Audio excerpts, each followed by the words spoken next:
दसम के प्यारे विद्यार्थियों, आज हम पुनः उपस्थित हैं आपके पुस्तक के पहले पद, पहली कविता जो सूरदास जी का पद है, उसमें पहला पद आपने पढ़ा है। आज हम दूसरे पद से आगे की क्लास देखेंगे, लेकिन इससे पहले मैं चाहूंगा कि अगर आपने वो पहली वीडियो, इस पद की पहली वीडियो को आपने नहीं देखा है तो आप उसे देख लें, क्योंकि वहां पर इस चैप्टर में जो सूरदास के कवि परिचय है वह भी कराया गया है, तो वो भी जानना आपको आवश्यक है। अगर आपने नहीं देखा है तो देख लीजिए, इस वीडियो के डिस्क्रिप्शन में हम इसका लिंक दे देंगे, आप अवश्य ही उसको देख लेंगे और आप पूरी वीडियो देखेंगे। ऐसा होता है कि आप 1 मिनट, आधा मिनट, 2 मिनट तक वीडियो देखते हैं और बस छोड़ देते हैं। नहीं, ऐसा नहीं करना है, आपको पूरा वीडियो देखना है। तो चलिए, हम लोग पहला पद में हमने देखा था कि किस प्रकार गोपियां उद्धव पर तंज कसती हैं, किस प्रकार तंज कसते हुए कहती है कि उद्धव जब योग संदेश लेकर के उद्धव गोपियों के पास आता है, श्री कृष्ण के योग संदेश को सुनाता है, तो गोपियां उद्धव को कहती है कि उद्धव, तुम तो बड़े सौभाग्यशाली हो कि तुम्हें कृष्ण से प्रेम नहीं है और तुम कृष्ण के साथ रह करके भी तुम्हारे अंदर वो प्रेम की भावना नहीं आई है, तुम प्रेम के सागर में रहते हुए भी उस प्रेम से अछूते हो। तुम बहुत सौभाग्यशाली हो, इसलिए योग संदेश सुनाना तुम्हारे लिए बहुत ही आसान काम है। लेकिन हम जो श्री कृष्ण के प्रेम में उस तरह से लिपटी हुई है जिस तरह से गुड़ से चींटियां लिपटी होती हैं, तो हम ही जानते हैं कि इस विरह की, इस वेदना क्या होता है। अब आगे के पद में, दूसरे पद में आप देखिए क्या कह रही है, कह रही मन की मांझ रही, मन की मन ही मांझ रही। मांझ मतलब अंदर, यानी कि मन की बात हमारे मन के ही अंदर रह गई है। कहिए जाई कौन पे उद्धव, ना ही परत कही। कहिए जाई कौन पे उद्धव, ना ही परत कही। कह रही है कि हमारी जो मन की बात है, हमारी जो मन की पीड़ा है, वो हमारे मन की पीड़ा मन में ही दबकर रह गई है। कहिए जाए कौन पे उद्धव, कहना तो हम लोग चाहती है, हम लोग अपनी व्यथा दूसरों को सुनाना चाहती है, लेकिन चाह करके भी हम अपनी व्यथा, अपनी पीड़ा दूसरों को नहीं सुना पाती है। तुम्हारे लिए ये कहना बहुत आसान है, लेकिन हम चाहते हुए भी अपनी पीड़ा को नहीं व्यक्त कर पाती है। आगे कहती है वो गोपियां, अवधि आधार आस आवन की तन मन बिथा सही। अवधि, अवधि मतलब अवधि समय,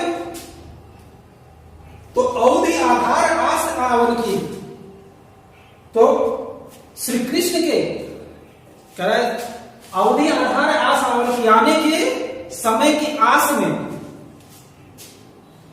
तो किनके आने की आस में? श्री कृष्ण ने जो गोपियों से, वृंदावन की गोपियों से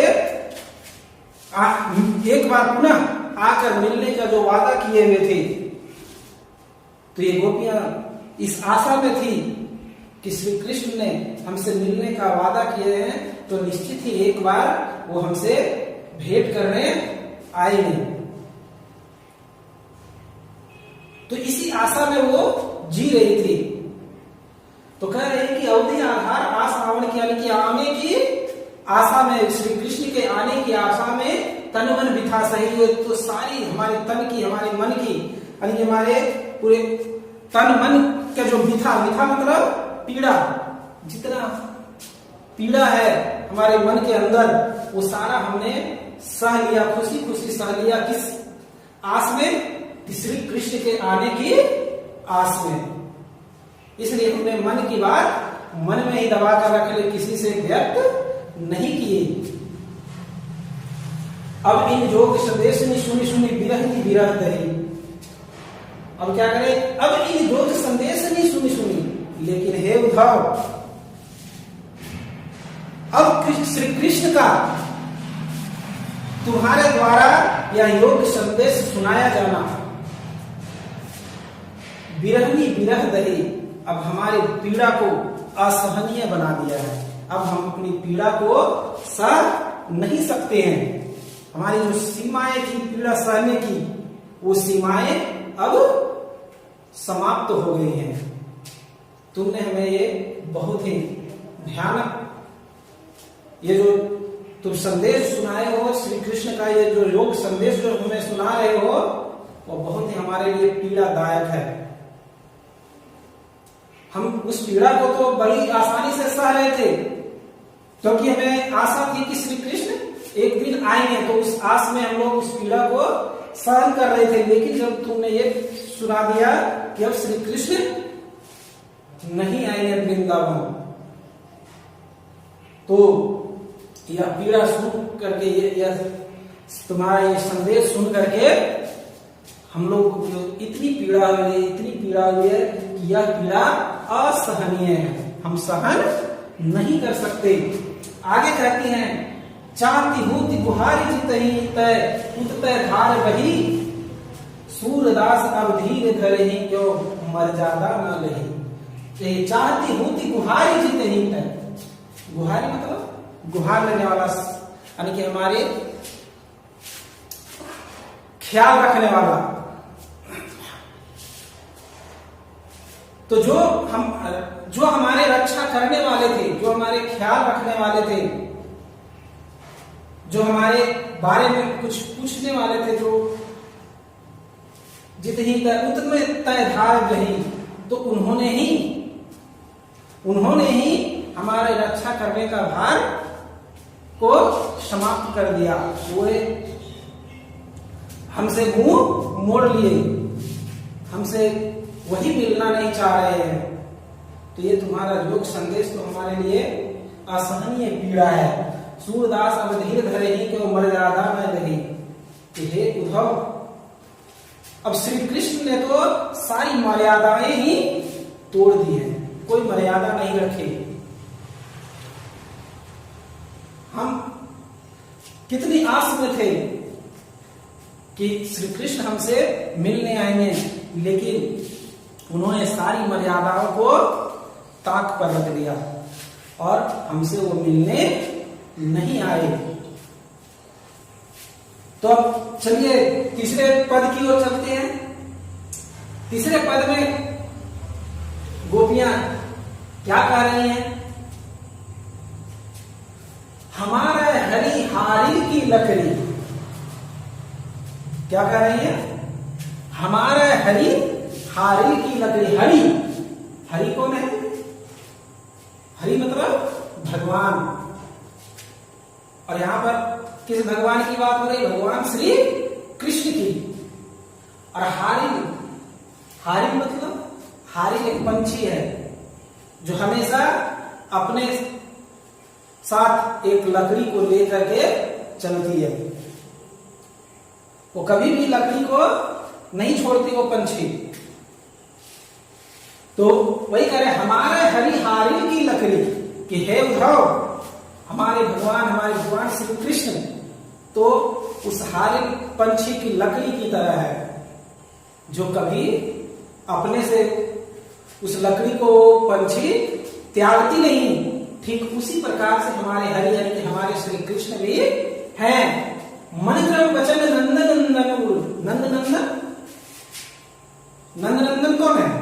नंदनंदन भी भगवान श्री कृष्ण है। नंदनंदन, नंद मतलब उनके बाबा नंद, जिनके नंदन, नंदन मतलब पुत्र, यानी कि नंद के पुत्र कौन है? नंद के पुत्र कौन है? भगवान श्री कृष्ण। तो कह रहे हैं कि मन क्रम वचन नंद नंदन। तो हमारा सारा मन क्रम और वचन सब किसके लिए है? नंद नंदन, नंद नंदन यानी कि भगवान श्री कृष्ण के लिए है। यह दृढ़ करी करी पकड़ी। और ये पूरा मन क्रम वचन पूरा श्री कृष्ण के साथ उसी तरह से दृढ़ता पूर्वक जकड़ा हुआ है, पकड़ा हुआ है। जिस प्रकार वो हारिल पंछी, जिस प्रकार ये हारिल पंछी लकड़ी को पूरी दृढ़ता के साथ दबाए रखती है, उसे छोड़ नहीं सकते, ठीक उसी प्रकार से हम भी श्री कृष्ण के प्रेम को मन क्रम और वचन से जकड़े हुए हैं।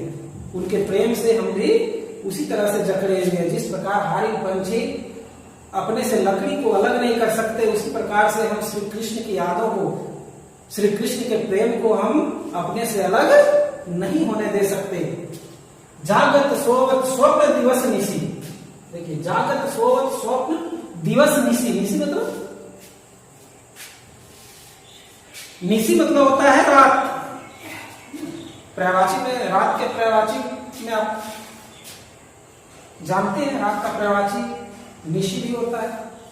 तो जागत सोवत स्वप्न दिवस निशी, कान कान जग करी।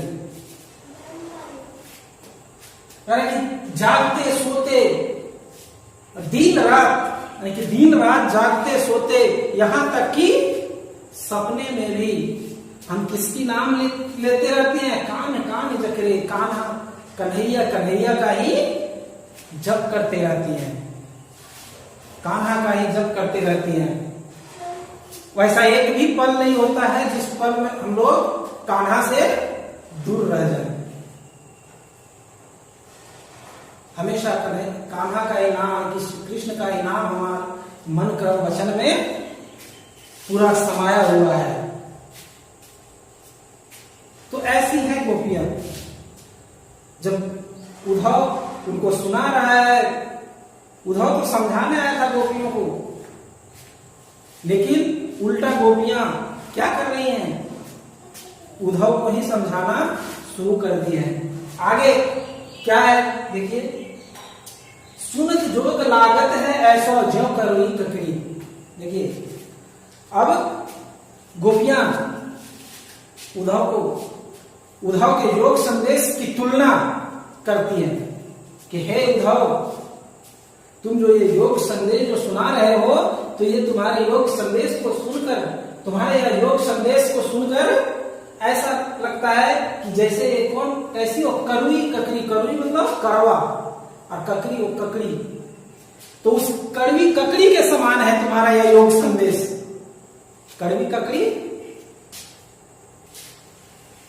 जो ऊपर से देखने में बड़ा सुंदर है, ककड़ी तुम्हारा जो योग का संदेश जो है वो उस ककड़ी के समान है। जिस प्रकार ककड़ी ऊपर से देखने में बहुत सुंदर लगती है, उसी प्रकार तुम्हारा योग का जो संदेश है, जो हमारे लिए मैसेज तुम लाए हो, वह संदेश ऊपर से देखने में तो बड़ा ही सुंदर है,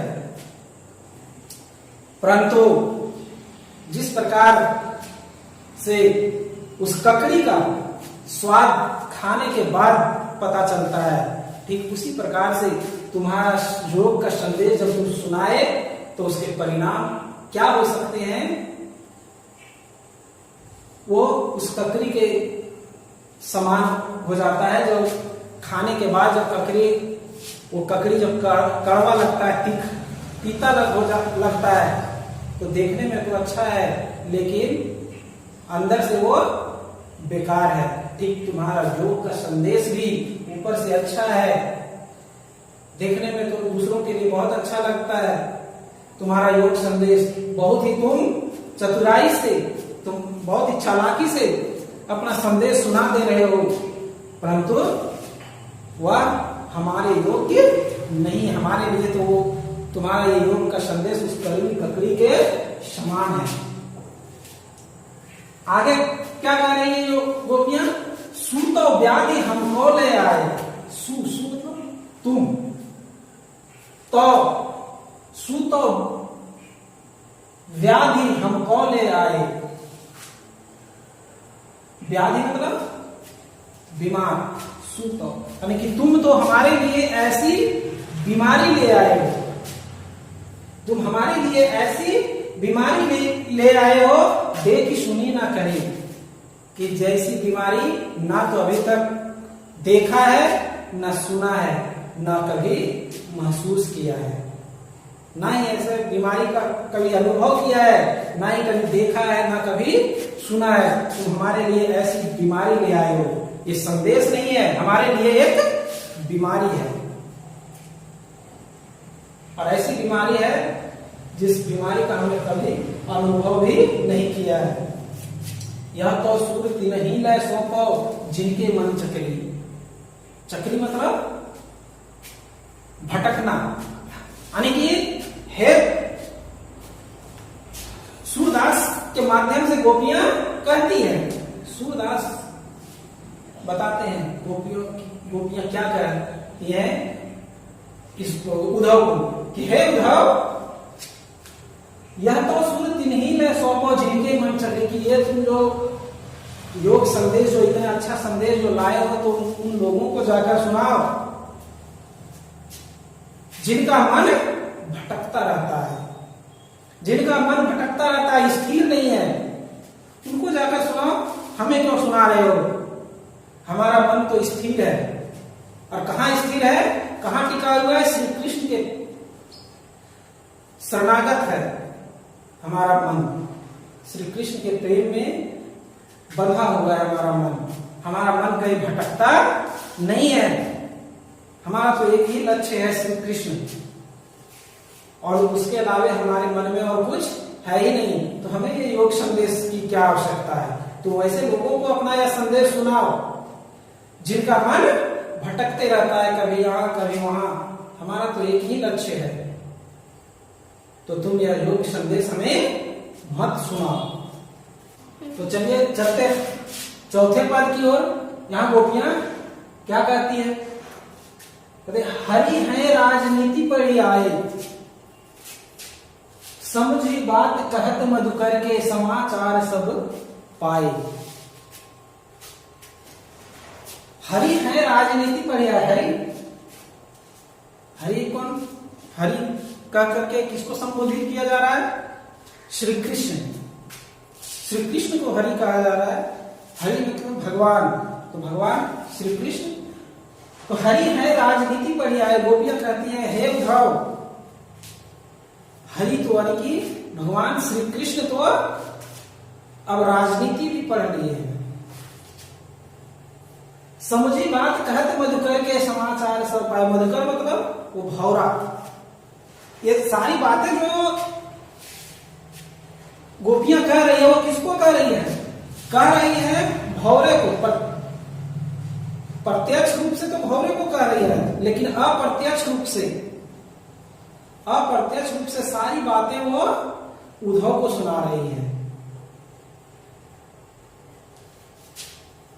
तो समझी बात कहते मधुकर के समाचार सब पाए, कि हे उद्धव, तुम्हारे सब समाचार सुनाने के उद्देश्य को हम लोग समझ गए। तुम्हारा सारा समाचार हम लोगों को मिल गया। एक अति चतुर होते पहले ही, कि उद्धव पहले से ही तो तुम एक चतुर था ही, पहले से ही तुम चालाक तो थे ही। अब गुरु ग्रंथ पढ़ाए, अब तुम गुरु का ग्रंथ भी पढ़ाए, यानी कि श्री कृष्ण की भाषा भी अब तुम बोलने लगे हो। श्री कृष्ण की बातें भी अब तुम बोलने लगे हो। तुम्हारे गुरु की जो भाषा यानी कि श्री कृष्ण की जो भाषा है वह तुम बोलने लगे हो। बड़ी बुद्धि जानी जो उनकी जोग संदेश पठाए। अब हमें उनकी इस बुद्धि का पता चला कि वे अब कितने बुद्धिमान हो गए हैं। इतने बुद्धिमान हो गए हैं जिस कारण ही वो हमें योग का संदेश, योग संदेश हमें भेजे हैं।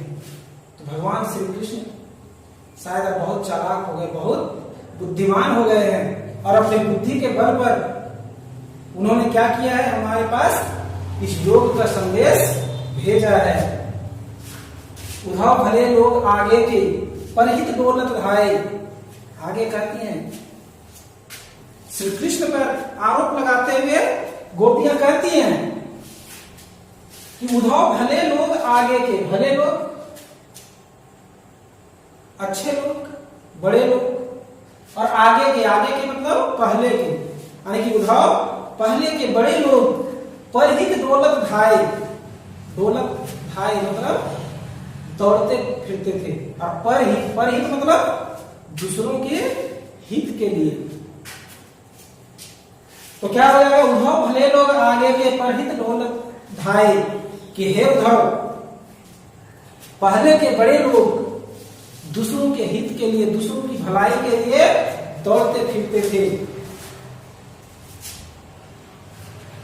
अब अपने मन फेर पाए हैं चलत जो होते चुराए, कि हे उद्धव पहले के लोग, तो बड़े लोग क्या करते थे,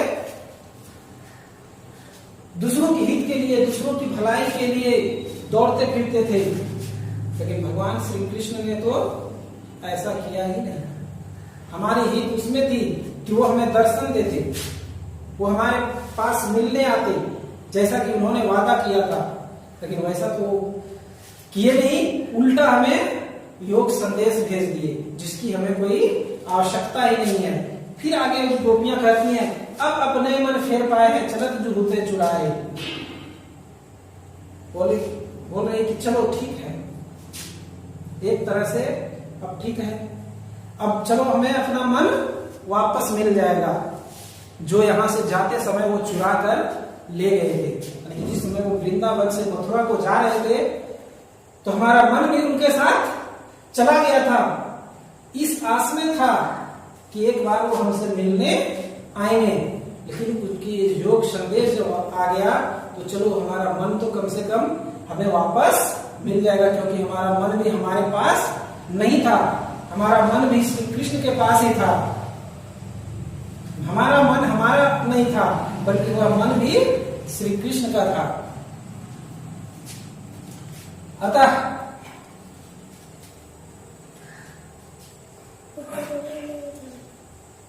वो जो चुरा कर ले गए थे हमारे मन को, उस मन को अब हमें वापस मिल जाएगा।